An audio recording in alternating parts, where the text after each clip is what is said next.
आज यह देश बहुत ही खतरनाक दौर से गुजर रहा है। इसलिए कि देश पर जो शासन कर रहा है, जो पार्टी शासन कर रही है, वो लोकतंत्र को समाप्त करना चाहती है। और अगर गलती से 2024 का चुनाव जीत गए तो फिर देश में चुनाव नहीं होगा, ये आप नोट करके रखिए। तो वो लोकतंत्र को समाप्त करना चाहते, उस देश को अधिनायकवाद की तरफ ले जाना चाहते, फासिस्ट और फासिज्म की तरफ ले जाना चाहते। 1975 का जो आपातकाल था, इमरजेंसी था, उसको भी हम लोगों ने देखा। लेकिन जो 1975 के इमरजेंसी में जो देश के हालत थे, उससे भी आज खराब स्थिति इस देश की हो गई। कोई स्वतंत्र नहीं है, कोई स्वतंत्र नहीं है, सब कुछ उनके कब्जा में है। सब चीज, जितने संवैधानिक संस्थाएं हैं, सब उनके कब्जा में हैं। और जब चाहते हैं, जिस संवैधानिक संस्थाओं का इस्तेमाल वो अपने विरोधियों के लिए करने का काम करते। तो जो व्यक्ति अपने विरोधियों के खिलाफ सरकारी तंत्र का प्रयोग करे, जब कोई सरकार अपने विरोधियों के खिलाफ संवैधानिक संस्थाओं का इस्तेमाल करे, तो समझिए कि वो फासिज्म की तरफ जा रहा है, वो लोकतंत्र को समाप्त करना चाहता है। क्या बात है, बिहार में तो सरकार चल रही है, महागठबंधन की सरकार है, लालू जी और नीतीश जी और के नेतृत्व में तेजस्वी जी उप मुख्यमंत्री, महागठबंधन की सरकार है। 2017 में लालू जी पर और तेजस्वी जी पर छापा पड़ा। हम लोगों से भूल हुई, गलती हुई। उन्होंने मुख्यमंत्री नीतीश कुमार जी ने भी इसको स्वीकार किया, तो हम लोग से भूल हुई, इन लोग के गफलत में पड़ गया और हम लोग अलग हो गए। और जैसे ही अलग हुए तो 2017 के बाद सब कुछ बंद हो गया। और फिर जैसे ही 2022 में साथ हुए, फिर से सारा काम शुरू हो गया। और फिर छापा पड़ना, चार्जशीट करना शुरू हो गया। क्या है? अगर भाई कुछ था उनके खिलाफ देश में, तो 2017 के बाद कार्रवाई न करते। कुछ नहीं है, सिर्फ डराने का और धमकाने का प्रयास है अपने विरोधियों को। लेकिन हम आज की सभा में, सारनाथ की सभा से भारतीय जनता पार्टी को बता देना चाहते हैं कि आप 1 लाख प्रयास कर लीजिए, बिहार में महागठबंधन अटूट है, मजबूत है और सशक्त है, कोई इसको छोड़ना। कहावत सुने हैं ना आप लोग, क्या भी दही जमाते होंगे, दही जमाते हैं ना, कैसे जमाते हैं? सिक्का पर लगाते हैं, बांधते हैं ना, दही का हड़िया जोरन डाल के सिक्का ऊपर बांधते हैं।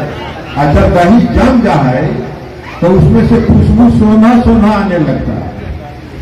और जब सोना सोना खुशबू आने लगता है तो बिलाई उसके नीचे बैठे रहती है कि आवड़ी गिरा उठावी, अब गिरतो सिक्का टूटतो और धर से हम छाली खाएगो। यही भारतीय जनता पार्टी के लोगों का कंफ्यूजका पार्टी है। लोग प्रचार करते रहता है महागठबंधन में हिल है, डोल है, ये है, वो है, कुछ नहीं है। महागठबंधन अटूट है और महागठबंधन का संकल्प है 2024 में भाजपा को खदेड़ कर देश से बनाने। क्या बात है? कोई बता भाई, हम आपका सांसद है, हम आज आए हैं, आपने मांग रखा, हमने आपके मांग पर अपने विचार रखे, जो हमसे संभव है उस काम को हम करते हैं। ये जो सरकार देश में बना हुआ है, आदरणीय प्रधानमंत्री नरेंद्र मोदी जी के नेतृत्व में 2014 में क्या वादा किया उन्होंने, और 2014 में उन्होंने क्या वादा किया इस देश की जनता को, और इस देश की जनता गफलत में पड़ गई। 2014 में उन्होंने कहा कि 2 करोड़ नौजवानों को, बेरोजगारों को प्रति वर्ष नौकरी देगी। 9 साल हो गया, 18 करोड़ लोगों को तो रोजगार मिलना चाहिए था। सारा रोजगार समाप्त कर दिया और सारे देश की संपत्ति को निजी हाथों में बेच देने का काम किया। रोजगार कहां से मिलेगा? और जो रोजगार सेना में भर्ती में होता था उसको भी समाप्त करके अग्निवीर योजना लागू कर दिया, ताकि 4 साल रहिए और उसके बाद रोड पर टहलिए और फिर जो मन में आए करिए। ये इन्होंने क्या कहा? पूरा काला धन जितना विदेश से है सब ले आएंगे और हर गरीब के खाता में 15 से 20 लाख रुपया पहुंचाएंगे। साल में आपके में लोग भी इतना बड़ा पंचायत है, एक आध आदमी के खाता में अगर 15 लाख 20 लाख आया हो तो हाथ उठा के बताइए, किसी के खाता में आया है 15 लाख 20 लाख रुपया? देश की जनता के सामने झूठ बोलना, देश की जनता को बरगलाए ना, क्या है? देश की जनता के साथ धोखा कर रहा है।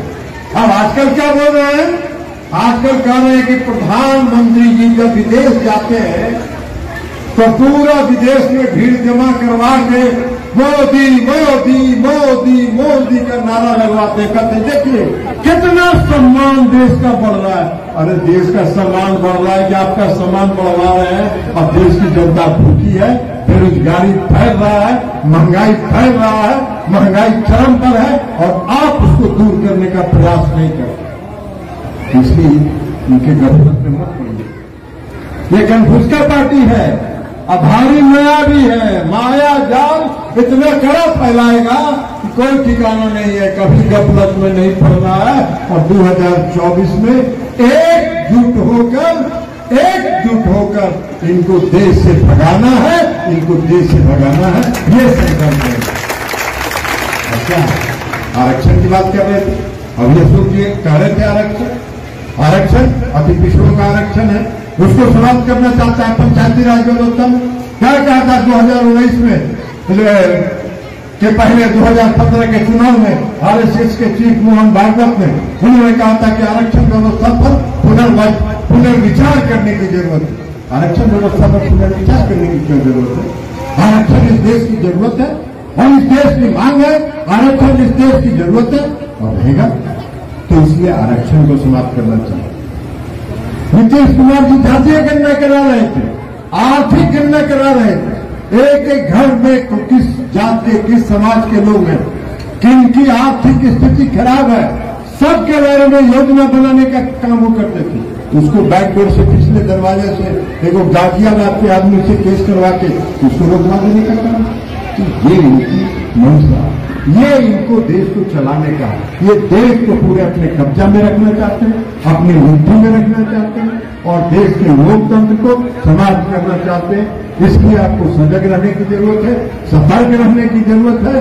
समय बहुत नजदीक आ रहा है और आपको एकजुट होकर महागठबंधन के साथ मजबूती के साथ खड़ा रहने की जरूरत है। यही आग्रह और अपील करते हुए हम अपनी बात समाप्त करते हैं। बहुत बहुत धन्यवाद।